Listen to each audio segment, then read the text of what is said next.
Récit de théologie ascétique et mystique de Tancret, des vertus morales, suite, l'humilité, suite, les divers degrés d'humilité. Il y a différentes classifications suivant les divers points de vue auxquels on se place. Nous n'indiquerons que les principales, qui peuvent se ramener à trois, celles de saint Benoît, de saint Ignace et de Monsieur Ollier. Les 12 degrés de saint Benoît. Cassien avait déjà distingué 10 degrés dans la pratique de l'humilité. Saint Benoît complète cette division en y ajoutant 2 autres degrés. Pour en saisir l'ordonnance, il faut se rappeler que saint Benoît envisage cette vertu comme une attitude d'âme habituelle qui règle l'ensemble des relations du moine avec Dieu, dans la vérité de sa double qualité de créature pécheresse et d'enfant adoptif. Elle est basée sur la révérence envers Dieu et comprend, outre l'humilité proprement dite, l'obéissance, la patience et la modestie. Parmi ces 12 degrés, 7 se rapportent aux actes intérieurs et 5 aux actes extérieurs. Parmi les actes intérieurs, il range, premièrement, la crainte de Dieu sans cesse présente aux yeux de notre esprit et nous faisant pratiquer les commandements. Crainte des châtiments d'abord, puis crainte révérentielle qui s'achève dans l'adoration. Timor domini sanctus permanens in seculum seculi. Psaume 18, verset 10. La crainte du Seigneur saint demeure pour l'éternité. Deuxièmement, l'obéissance ou la soumission de notre volonté à celle de Dieu. Si nous avons en effet la révérence et la crainte de Dieu, nous ferons sa volonté en tout.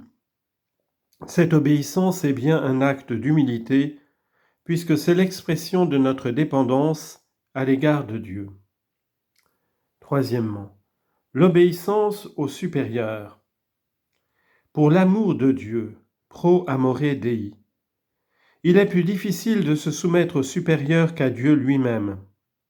Il y faut un plus grand esprit de foi pour voir Dieu dans ses supérieurs et une abnégation plus parfaite, parce que cette obéissance s'applique à un plus grand nombre de choses. Quatrièmement, l'obéissance patiente même dans les choses les plus difficiles, en supportant les injures sans se plaindre. Tacita conscientia, même et surtout quand l'humiliation vient des supérieurs. Pour y réussir, on pense à la récompense céleste et aux souffrances et humiliations de Jésus. Cinquièmement, l'aveu des fautes secrètes, y compris les pensées aux supérieurs. On dit en note, d'après le canon 530 du Code, les supérieurs religieux ne peuvent aujourd'hui pousser en aucune manière leurs inférieurs à leur manifester leur conscience. Mais, ajoute le Code, il est avantageux pour les religieux d'aller d'eux-mêmes à leurs supérieurs avec une conscience filiale et de leur exposer aussi, si ces supérieurs sont prêtres, les doutes et les angoisses de leur conscience. Cela a été modifié dans le nouveau Code de droit canonique. L'aveu des fautes secrètes, y compris les pensées aux supérieurs, en dehors de la confession sacramentelle, c'est un acte d'humilité qui est un frein puissant. La pensée qu'il faudra manifester ses fautes les plus secrètes retient souvent sur la pente de l'abîme. Sixièmement, l'acceptation cordiale de toutes les privations, occupations viles, en se regardant comme au-dessous de sa tâche.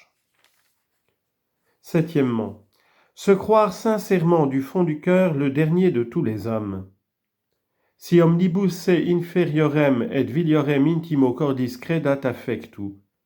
C'est un degré rare, les saints y arrivent, en se disant que si les autres avaient eu autant de grâce que nous, ils seraient meilleurs. Ces actes intérieurs se manifestent évidemment par des actes extérieurs dont les principaux sont 8. la fuite de la singularité. Ne rien faire d'extraordinaire, mais se contenter de ce qui est autorisé par la règle commune, des exemples des anciens et des coutumes légitimes.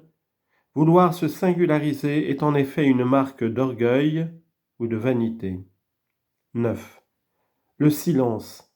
Savoir se taire tant qu'on n'est pas interrogé ou qu'il n'y a pas une bonne raison de parler, et donner aux autres l'occasion de parler.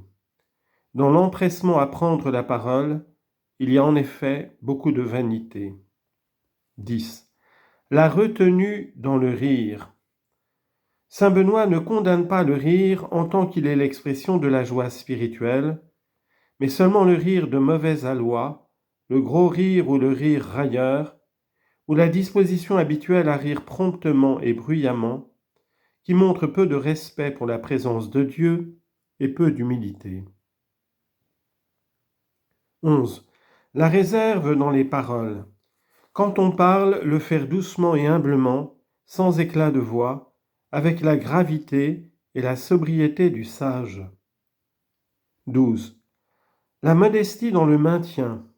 Marcher, s'asseoir, se tenir debout, regarder modestement, sans affectation, la tête légèrement inclinée en pensant à Dieu et en se disant qu'on est indigne de lever les yeux vers le ciel. Domine non sum dignus ego peccator levare oculos meos ad caelum.